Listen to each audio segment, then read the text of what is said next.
Warahmatullahi wabarakatuh. Alhamdulillahi rabbil alamin, hamdan katsiran tayyiban mubarakan fih. Ashhadu an la ilaha illallah wahdahu la syarika lah, wa ashhadu anna Muhammadan abduhu wa rasuluh. Allahumma salli wa sallim wa barik ala sayyidina Muhammadin wa ala alihi wa sahbihi wa sallim. Subhanaka la ilma lana illa ma 'allamtana innaka antal alimul hakim. Allahumma 'allimna ma yanfa'una wanfa'na bima 'allamtana wa zidna ilma. Rabbi shrah li sadri wa yassir li amri wahlul 'uqdatam min lisani yafqahu qawli, amma ba'du. Ahibati fillah, saudara-saudaraku yang dirindukan oleh Rasulullah sallallahu alaihi wasallam. Alhamdulillah, pada subuh yang berbahagia ini Allah izinkan kita untuk kembali membaca, meneruskan, mengkaji, belajar daripada hadis-hadis Nabi sallallahu alaihi wasallam yang dikumpulkan oleh Imam An-Nawawi dalam kitab Arba'in beliau dan disyarah oleh Imam Ibn Rajab Al-Hambali dalam kitab Jami' Ulum wal Hikam beliau. Nah, saudaraku yang dimuliakan Allah, kita lihat dalam pembahasan hadis ini adalah hadis yang ke-39. Hadis yang ke-39 ini ya. Ini sudah hampir 40 ya, 39 ya, alhamdulillah. Nah.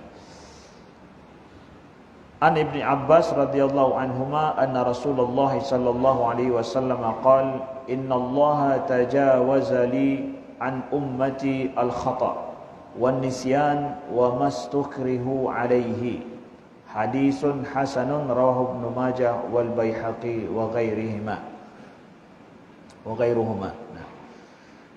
Daripada Ibnu Abbas radhiyallahu anhuma bahwa sesungguhnya Rasulullah sallallahu alaihi wasallam telah bersabda, innallaha tajawaza li an ummati. Rasulullah bersabda bahwa sesungguhnya Allah telah memaafkan bagi umatku, bagiku dari umatku ya, sesungguhnya Allah telah memaafkan bagiku dari umatku al-khata' wan nisyan wa mastukrihu alaihi, kekeliruan, lupa dan apa saja yang dipaksakan atasnya. Sekali lagi, sesungguhnya Allah telah memaafkan bagiku dari umatku kesalahan atau kekeliruan, an-nisyan, lupa, wa mastukrihu alaihi, dan apa saja yang dipaksakan ke atasnya. Ya, hadis hasan riwayat Ibnu Majah, Baihaqi dan lainnya. Saudaraku yang dimuliakan Allah, kita sedang berhadapan atau sedang mendengarkan hadis yang sangat pendek, tidak panjang, tapi ini menjadi kaidah dalam agama kita, di dalam Islam, dalam syariat Nabi Muhammad sallallahu alaihi wasallam. Sebagaimana pernah kita sampaikan bahwa hadis-hadis dalam kitab Arba'in Imam An-Nawawi ini adalah hadis-hadis yang menyebutkan tentang prinsip-prinsip dasar agama Islam. Ingin belajar tentang apa saja prinsip-prinsip dasar agama kita, ini disebutkan Imam Nawawi dalam kitab beliau ini. Nah, hadis ini salah satu prinsip nanti dipakai dalam banyak hukum Islam, menyelesaikan banyak masalah kasus-kasus fikih hari-hari. Ada 3 hal yang dimaafkan oleh Allah Subhanahu wa taala dari umat ini. Dimaafkan di sini adalah tajawaza, artinya apa? Disebutkan oleh Imam Ibn Rajab Al-Hambali bahwa sesungguhnya ya, dimaafkan di sini bermakna adalah innallaha rafa'ali an ummatil khata' au taraka dzalika anhum fa inna tajawuz la yata'adda bi nafsihi al khata' wa nisyan. Nah, jadi dimaafkan di sini daripada umat Nabi Muhammad sesuatu, ada yang dari 3 ini tadi, kekeliruan, kemudian lupa, dan selalunya ya sesuatu hal yang dipaksakan. Dimaafkan tidak berdosa, Tidak dianggap berdosa seseorang yang melakukan karena keliru, karena dia lupa atau sesuatu yang dipaksakan, ya. Dimaafkan, tidak berdosa dan tidak dihukum nanti seseorang itu di akhirat. Nah, ini dia, saudaraku yang dimuliakan Allah. Contoh misalkan, ya, seseorang yang dia sedang berburu, menembak. Misalkan menembak binatang buruannya, ternyata terkena manusia, orang, ya. Dia sama sekali tidak menginginkan untuk menembak, sama sekali tidak menembak manusia, tetapi dia adalah ingin berburu dan menembak binatang buruan yang diperbolehkan. Terjadi kekeliruan, maka ini dia tidak berdosa dan dia tersebut tidak diancam di akhirat dengan balasan seperti apa yang telah dia buat itu. Tidak ada konsekuensi sampai seperti itu. Kemudian seseorang misalkan dia membayar zakat harus kepada fakir miskin, diberikannya kepada seseorang yang kemudian ternyata setelah itu dia ketahui ternyata itu bukan orang miskin tapi orang kaya. Man cuma pakai ijakrung mentang, kemudian memben-ben bajai hanagot, ya. Nampak hari-hari seperti orang miskin, ternyata agaknya adalah tuan tanah. Ya, tuan tanah. Memiliki banyak kerbau. Ya. Pikirnya orang miskin di pinggir jalan, kasih terus. Ketahuan setelah itu misalkan ternyata dia orang kaya. Apakah dia bersalah tidak memberi zakat kepada orang kaya? Salah. Tapi salahnya itu karena keliru dalam dia melihat, maka dia tidak berdosa. Salah dia menerapkan hukum Allah, dia tidak berdosa, ya. Bukan berarti tidak bersalah, ya salah tetap, tetapi di sini maknanya tidak berdosa.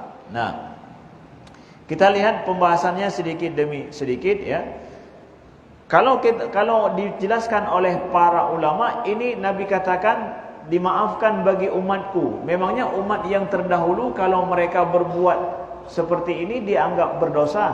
Nah, berarti ini kan kekhususan umat Nabi Muhammad sallallahu alaihi wasallam.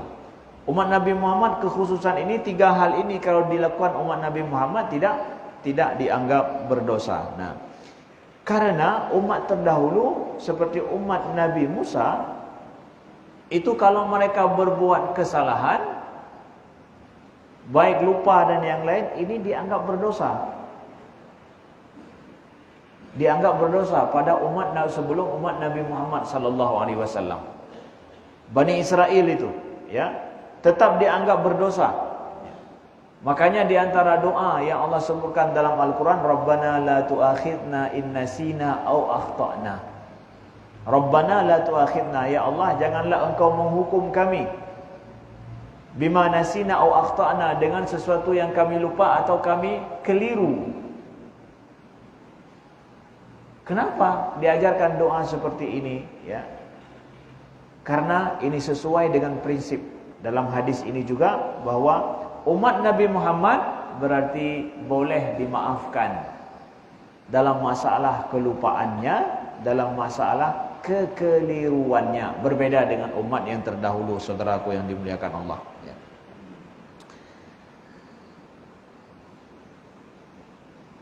Kemudian kita lihat dalam Al-Quran juga disebutkan hadis-hadis yang senada dengan ayat-ayat yang senada dengan hadis ini.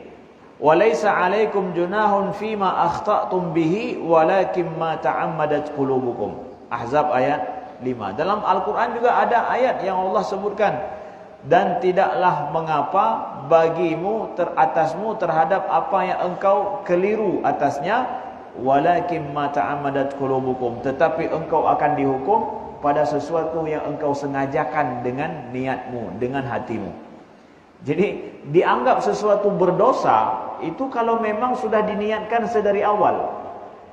Kalau sudah diniatkan ma ta'ammadat qulubukum, yang disengaja betul-betul dengan perbuatan, dengan hati kita niatkan sedari awal, maka ini akan menyebabkan masalahnya adalah dosa berat.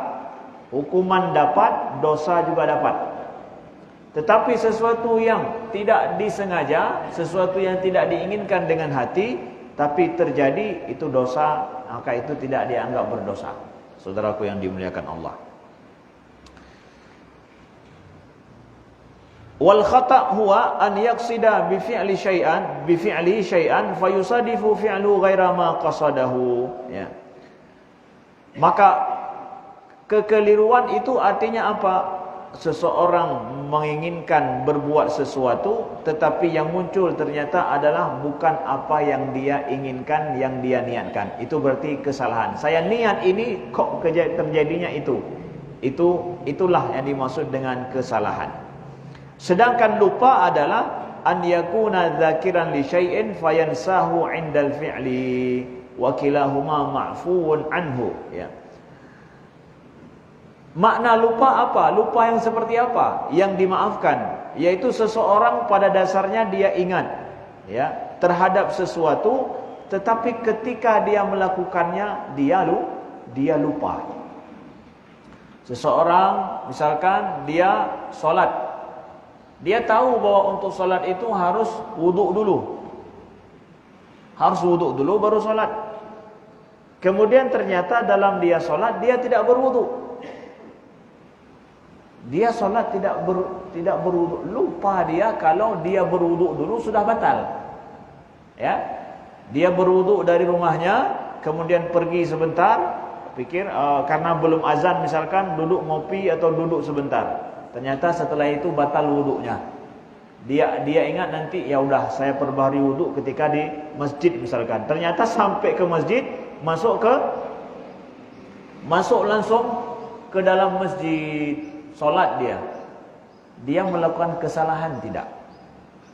Ya, dia melakukan kesalahan solat tanpa wudu. Tapi dia tahu bahwa solat itu harus berwudu dulu. Dia tahu itu. Ya.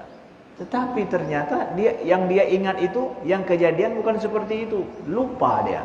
Solat dia dalam kondisi tidak berwudu. Kesalahan. Kalau ada orang dengan sengaja solat tanpa berwudu, dosa dia.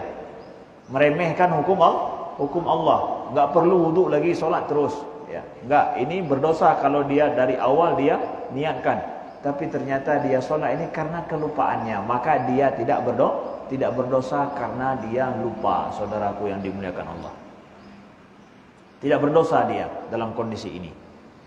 Nah, perlu kita ingat catatan Ibnu Rajab Al-Hambali, beliau sebutkan penting sekali kaidah dalam pembahasan ini. Walakin raf'ul ithmi la yunafi ay yatarattaba ala nisyani hukmun.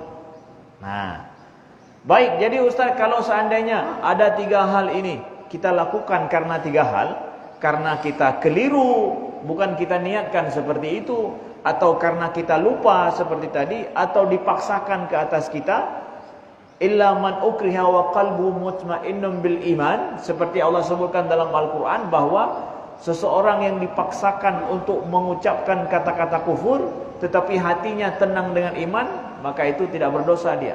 Seseorang dipaksakan untuk kafir, kalau enggak ditembak mati misalkan, akhirnya dia ucapkan kata-kata yang kufur misalkan, tapi hatinya tenang bahwa dia beriman, sama sekali tidak merubah apa yang ada dalam hatinya, itu kan dipaksa. Apakah itu akan menjadi imbas nantinya dia di akhirat berdosa? Tidak. Kalau betul-betul dipaksa membahayakan dirinya. Makan babi ini, kalau enggak makan babi kau akan kujadikan babi. Ya, dia bilang begitu misalkan. Ku tembak kepalamu. Nah, seseorang kemudian dia makanlah daging babi ini dan dia dalam kondisi dipaksa. Kalau tidak akan membahayakan dirinya, ya, akan mengancam nyawanya karena dipaksa. Dia makan itu karena keterpaksaan, sedangkan hatinya adalah sama sekali tidak menerima itu semua, maka ini dia tidak berdosa. Baik, kalau demikian adanya seseorang tidak berdosa karena 3 hal ini, apakah tidak ada konsekuensi lain? Tidak. Kalau begitu ya tidak dihukum dong. Orang yang misalkan membunuh karena kesalahan tidak kena hukuman. Nah, ini bedakan, kata Imam Ibnu Rajab, bahwa raf'ul ithmi la yunafi an yatarattaba ala nisyanihi hukmun, bahwa tidak adanya dosa dan pertanyaan di akhirat atau hukuman di akhirat bagi orang yang berbuat atas dasar 3 hal ini, itu bukan berarti bahwa seseorang itu tidak mendapatkan sanksi, ya, tidak mendapatkan konsekuensi dari apa perbuatannya tersebut di dunia. Ya, tidak adanya dosa terhadap apa yang dia lakukan itu bukan menjadikan seseorang itu berarti tidak ada konsekuensi. Saya akan lupa, kalau lupa ya saya tidak masalah. Kemudian kalau misalkan dia salah dalam membunuh misalkan, ya, kesalahan dalam membunuh, salah tangkap juga misalkan, ya, udah penjarakan orang ternyata salah yang di penjara itu, oh berarti nggak ada konsekuensi. Kenapa salah? Konsekuensi tetap berlaku di dunia ini. Dia salah membunuh, dia kena, dia harus bayar diat, cuma nggak kena kisos, ya, tapi bayar diat dia. Konsekuensi, tapi saya kan salah, saya nggak niatkan. Iya betul, kamu tidak berdosa. Allah tidak menganggap engkau berdosa. Dalam agama kita kau nggak dianggap berdosa, tapi konsekuensi tetap. Nah ini dia, tua dong. Maka orang yang sering mengatakan tua, lupa. Dengan lupa itu untuk supaya dia lepas dari dosa, ya, tapi nggak lepas dari hukuman. Nggak lepas dari hukuman. Silakan, ya memang tidak berdosa karena lupa. Nah, seperti orang melaksanakan solat tadi, dia lupa, ternyata dia solat dalam kondisi berhadas. Setelah solat baru dia ingat, ternyata saya solat dalam kondisi berhadas. Gimana konsekuensinya? Kan tidak berdosa. Kalau tidak berdosa berarti nggak ada apa-apa. Ada apa-apa juga, apa-apa konsekuensi. Ulang solatmu dalam kondisi berwudu. Nah itu maksudnya. Tapi tidak berdosa karena dia lupa tadi. Di sisi Allah dia tidak berdosa, ya. Tapi konsekuensinya ulang solatmu. Dia beri zakat kepada orang kaya misalkan, ya, salah dipikirnya orang miskin, fakir lagi, ya, ternyata dia orang kaya. Apakah berdosa? Tidak berdosa karena keliru. Lalu bagaimana? Berapa kita kasih pada orang kaya itu? Nah 200.000 keliru. Maka ambil 200.000 yang lain, kasih untuk fakir miskin yang betulan. Konsekuensi tetap berlaku. Nah ini penting sekali, kaidah disampaikan oleh Imam Ibn Rajab Al-Hambali, raf'ul ithmi la yunafi an yatarattaba ala nisyani hukmun. Maka tidak adanya dosa dalam perbuatan oleh sebab 3 hal ini tidak menafikan seseorang itu daripada hukum. Tidak menafikan hukum, konsekuensi ataupun sanksi yang dia dapatkan. Lalu kalau kita mendapatkan ada orang yang bekerja dengan kita karena lupa, karena salah, malun tua, karena kesalahan keliru saya, oh berarti nggak apa-apalah kalau keliru dimaafkan. Ya dimaafkan dosa, tapi nggak dimaafkan sanksi. Engkau telah bersalah dalam hal ini, keliru karena keteledoran atau mungkin karena terlalu tergesa-gesa dan yang lain sehingga lupa. Bukan berarti nggak dapat sanksi. Silakan berikan sanksi. Jadi kita yang merasa berbuat seperti itu, terima sanksi itu dengan lapang dada, ya, karena tidak berdosa bukan berarti kita tidak mendapatkan sanksi. Ini penting sekali disebutkan oleh Imam Ibn Rajab Al-Hambali. Walau taraka salatan nisyanan thumma dzakara fa inna alaihi al-qada. Maka orang yang meninggalkan solat karena lupa, maka dia hendaklah untuk mengqadha solat tersebut. Ada orang tinggalkan solat karena lupa. Kenapa tidak solat? Tidak solat berdosa, dosa besar. Tapi ternyata tidak solat dia karena lupa. Karena lupa, maka dia konsekuensinya apa? Qadha solat tersebut. Ya memang tidak berdosa, tidak salah, tidak berdosa kita, tetapi konsekuensi tetap apa? Qadha solat tersebut. Gimana kalau lupanya itu sudah 10 tahun, Ustaz? Solat lupanya 10 tahun. 10 tahun tua semayang. Nah, mana? Ada enggak? Kenapa enggak solat sudah 10 tahun? Lupa. Ada begitu? Hana. Ya lupa itu sesekali. Ya kalau 10 tahun enggak solat karena lupa itu nyan kapuke. Itu sudah lupa karena sengaja lupa. Kenapa itu? Sengaja lupa. Ada orang sengaja untuk lupa? Tidak ada. Ya, itu sudah ta'ammadat qulubuhum, itu sudah ta'ammadat, sudah sengaja. Kita dapatkan dalam hadis Nabi sebutkan, man nama an salatin aw nasiyaha falyusalliha idza dzakaraha illa la kafarata laha illa dzalik. Nabi katakan, siapa yang tertidur dari solat atau dia lupa, ya, maka hendaklah dia melakukannya ketika dia mengingatnya, dan tidak ada kafarah terhadap itu kecuali adalah itu saja. Tidak ada kafarah, la kafarata laha illa dzalik. Tidak ada kafarat bagi solat tersebut kecuali adalah itu saja. Apa itu? Dia qada solat tersebut. Dia lakukan pada saat dia mengingatnya. Itulah kafarah solat, ya, yang disebutkan oleh Nabi sallallahu alaihi wasallam. Apa itu? Dia lakukan pada saat dia lakukan pada saat dia mengingatnya. Itu yang pasti. Jadi kafarah salat itu apa? Itu adalah dia pada saat dia ingat, pada saat dia sudah insaf seperti itu, dia mengqada salat tersebut. Sehingga ini disebutkan oleh para ulama bahwa salat-salat yang ditinggalkan karena bukan lupa, karena bukan karena tidur, ya. Bagaimana caranya? Maka ini juga masuk dengan mengqada salat tersebut, kata para jumhur, para ulama dalam hal ini, ya. Kemudian ruya anin Nabi sallallahu alaihi wasallam annahu khala'a alaihi fi salati wa atammaha wa qala inna Jibril akhbarani anna fihi ma adha wa lam ya'un salatahu.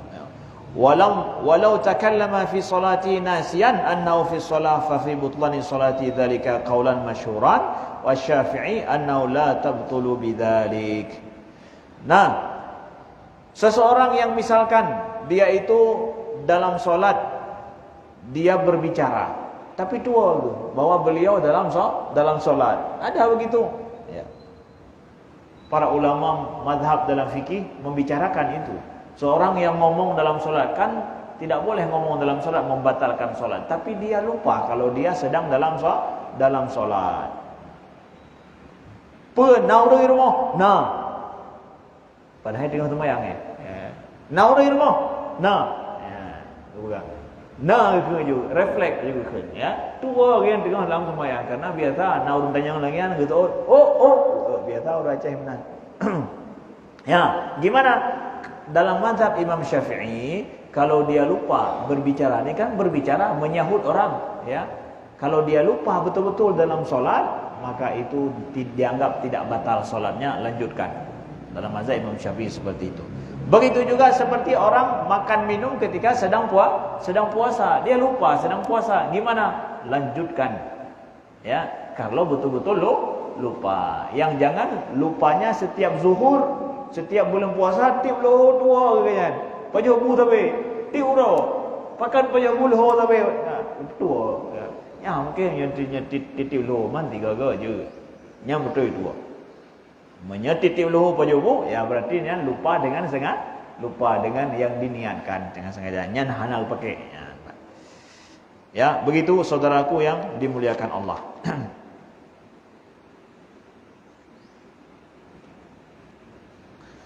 Wal adhar wallahu alam, kita lihat selanjutnya yang pembahasan yang terakhir adalah annan nasi wal mukhti innama ufiya anhuma bima'na raf'ul ithmi anhuma li'anna al-ithma murattabun 'alal maqasid wan niyat wan nasi wal mukhti la qasda lahuma fala ithma 'alaihima. Nah, jadi Imam Ibn Rajab menegaskan bahwa orang-orang yang keliru atau orang-orang yang lupa dimaafkan daripada mereka berupa dosa. Jadi dosa dimaafkan daripada mereka karena apa? Kenapa dimaafkan dosa daripada orang itu? Karena dosa di dalam Islam itu adalah akibat daripada niat dan maksud. Sedangkan orang yang lupa atau keliru tidak ada meniatkan dan tidak bermaksud, makanya dia tidak dianggap berdosa. Makanya hati-hati orang yang melakukan sesuatu maksiat karena diniatkan.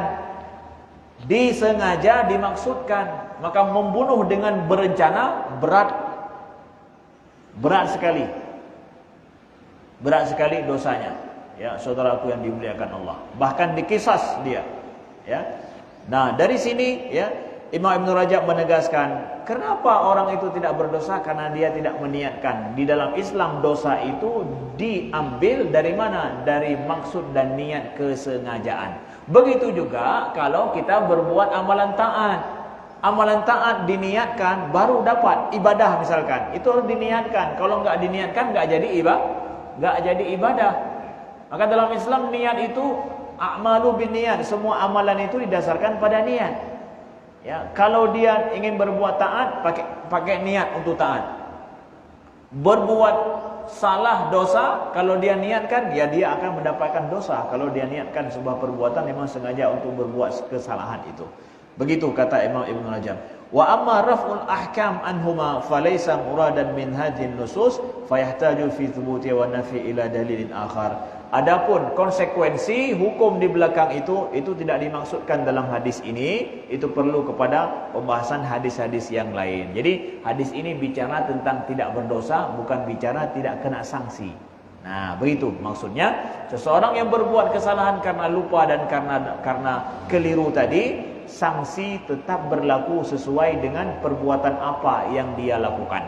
Nah, begitu. Baik, itu saja mungkin pembahasan kita pada kali ini. Kalau ada yang ingin ditanyakan, hal-hal yang penting kami persilakan.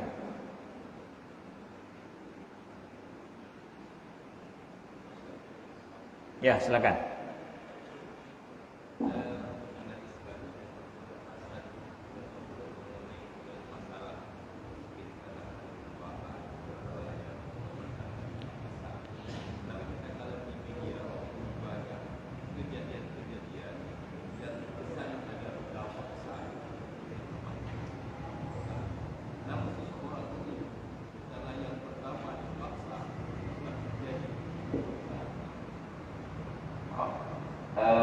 Yang banyak dari udah paksa.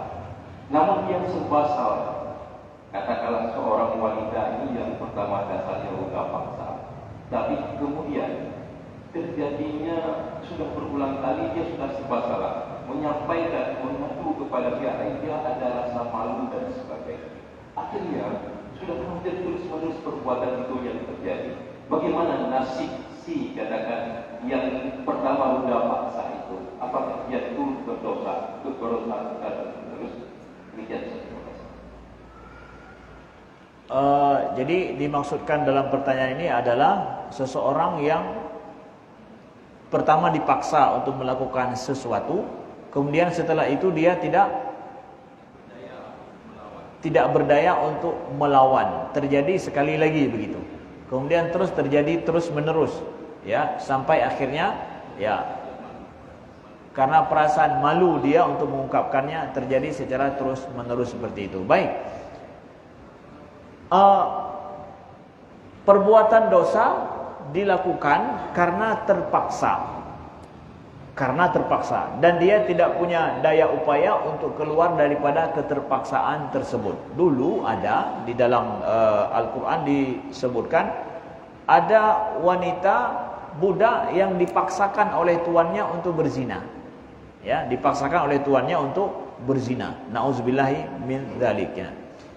Turun ayat yang Allah sebutkan, wala tukrihu fatayatikum 'alal bigha in aradna tahassunan litabtagu 'aradal hayatid dunya. Ya. Jadi janganlah engkau memaksakan ya wanita-wanita itu, gadis-gadis kalian untuk berbuat bigha. Itulah berbuat nauzubillah, berbuat zina, ya. Dipaksakan dia, tidak ada daya upaya daripada dia, maka ini adalah merupakan bagian daripada ustukrihu tadi, dipaksakan tadi. Maka itu dia tidak berdosa di sisi Allah Subhanahu wa taala, tapi tidak menutup kemungkinan daripada konsekuensi di dunia konsekuensi dia akan mendapatkannya. Nah, sesuai dengan model daripada perbuatannya tersebut, ya. Begitu juga di kantor, kita dipaksa oleh orang atasan untuk kalau tidak kamu akan dipecat, kalau tidak kamu akan dihukum. Nah, gimana itu? Ya, kita di pegawai negeri dipaksakan kalau tidak. Nah, ini tingkatan keterpaksaan juga bertingkat-tingkat. Ya, keterpaksaan bertingkat-tingkat sesuai dengan itu. Kalau kita masih memiliki pilihan, kita masih memiliki ada daya untuk melepaskan diri untuk tidak melakukannya, maka kita masih ada cara untuk mengelak. Dengan demikian maka ambil cara itu supaya kita betul-betul tidak berdosa adanya, ya. Janganlah gara-gara keterpaksaan lalu segala hal yang tidak mengenakkan kita juga terpaksa hana mangat dan ganyan. Ya, ban. Selama kita punya daya yang lain, punya hilah yang lain bisa kita lakukan, keluar dari unsur keterpaksaan, maka keluarlah. Ya. Karena sifat ustukrihu juga nanti dibahas oleh para ulama, keterpaksaan. Seperti apa derajat keterpaksaan tersebut sehingga seorang tidak berdosa. Apakah kadang hana mangat, menteng, ya, atau hanya sekedar karena malu. Malu juga bertingkat-tingkat juga kan? Ya, orang enggak pergi ke masjid ada juga merasa malu. Ya, kemudian juga malunya bertingkat-tingkat begitu. Nah, ini juga perlu kepada pembahasan penentuan para ulama membahas nanti malu seperti apa, begitu juga keterpaksaan seperti apa dianggap dia itu tidak berdosa. Nah, baik, silakan. Assalamualaikum warahmatullahi wabarakatuh. Waalaikumsalam warahmatullahi wabarakatuh. Karena Ustaz, jadi sekarang banyak kali tawaran saham, dan saham terutama di Banda Aceh ada penawaran saham dari perusahaan besar dan yang punya hafir. Lalu apakah kita boleh ikut saham itu? Yang kedua,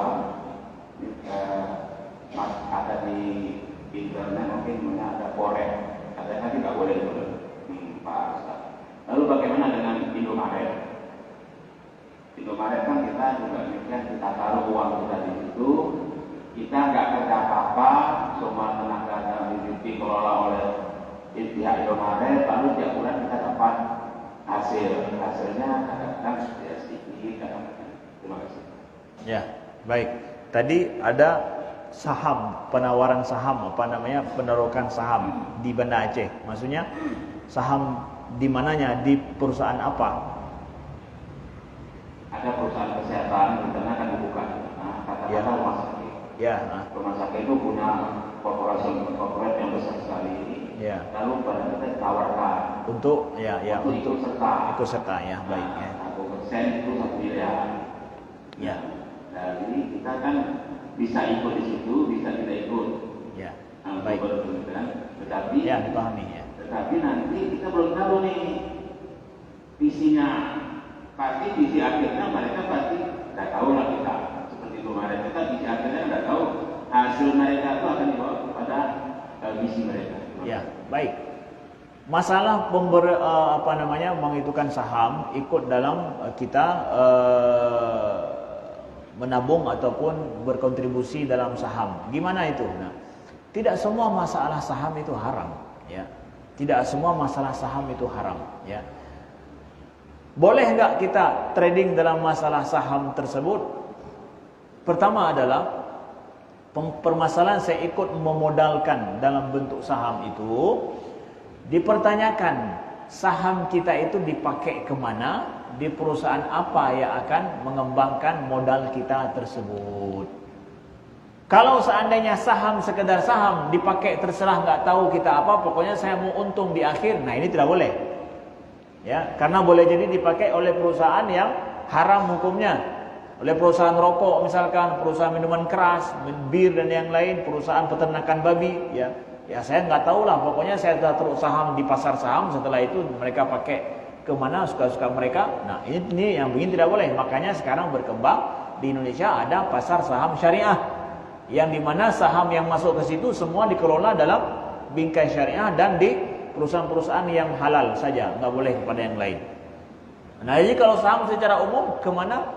Nah kalau ini dalam masalah kesehatan misalkan, ya untuk sesuatu yang betul-betul dikelola dalam kesehatan, untuk masalah kemaslahatan kesehatan, dan memang ada perjanjian dari awal seperti itu, maka secara dasar awalnya adalah maka sah-sah saja.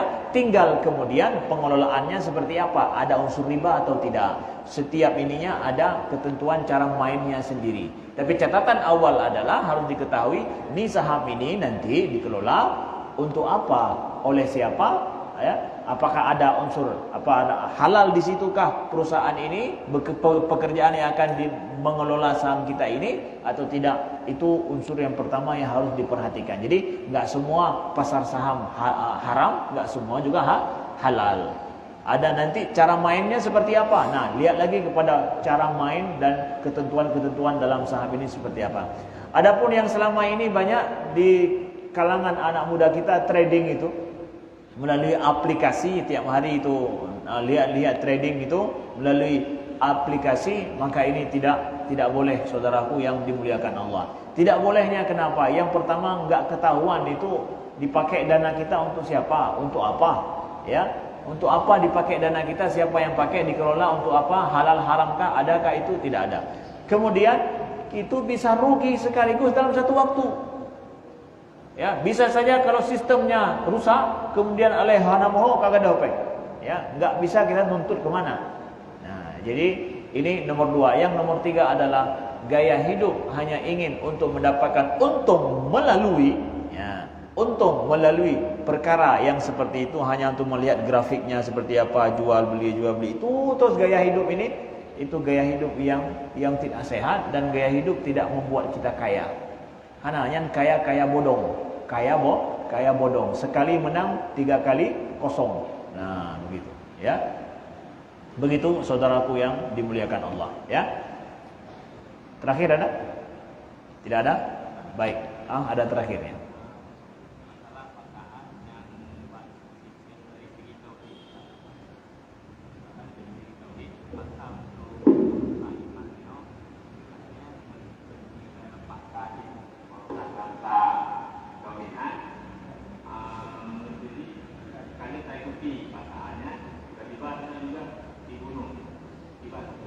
Ya, baik. Kita dipaksa untuk kufur. Kita dipaksa misalkan untuk kufur, ya. Padahal hati kita tenang dengan iman. Kita ikuti itu. Karena unsur tadi ternyata dibunuh juga. Gimana? Kita menghindari supaya tidak dibunuh, ya. Mengucapkan kata-kata kufur padahal kita sama sekali tidak yakin, tidak percaya dengan itu. Iman kita tidak goyang misalkan. Tapi dibunuh juga. Gimana, Ustaz? Kalau dipaksa ya berarti tidak berdosa. Di sisi Allah yang enggak berdosa kita. Terbunuh dalam kondisi itu, kita tetap terbunuh dalam kondisi seorang mukmin, tidak menjadi kafir sama sekali. Nah, makanya dalam kita menganalisa orang yang berbuat salah juga, lihat ada unsur keterpaksaan tidak. Orang mencuri juga, lihat ada unsur keterpaksaan tidak. Kalau ada unsur keterpaksaan enggak disengaja dengan betul-betul misalkan, ini juga perlu pertimbangan hukum, lihat kepada keterpaksaan itu. Bahkan Sayyidina Umar pernah tidak beliau membuat hukum pencurian, yaitu potong tangan pada masa beliau karena kondisi kemarau, panceklik, orang memang tidak tahu makan apa. Sehingga terjadi kasus pencurian, maka beliau tidak memakai hukum tersebut. Itu terjadi pada masa Sayyidina Umar karena unsur keterpaksaan yang kuat di masyarakat. Beliau pending hukum potong tangan itu. Nah, ya. Sekian, terima kasih, mohon maaf atas segala kekurangan. Subhanakallahumma wa bihamdika, asyhadu an la ilaha illa anta, astaghfiruka wa atubu ilaika. Wassalamualaikum warahmatullahi wabarakatuh. Kami informasikan ada undangan